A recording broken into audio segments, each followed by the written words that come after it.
It's Raphael again. I want to say thank you for coming through.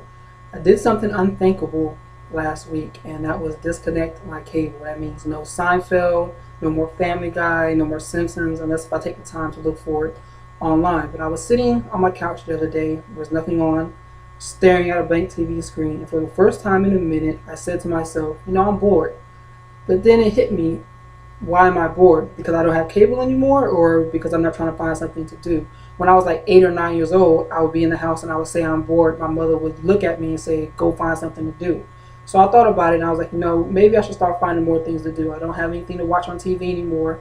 It is football season, so on Sundays I'm good to go. But other than that, there's not too much going on.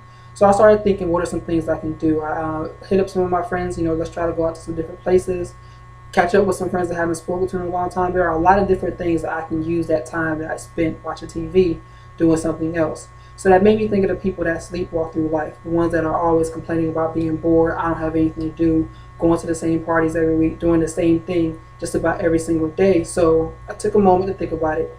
Challenge yourself. The same way I just challenged myself. Find something new today, at least once a week.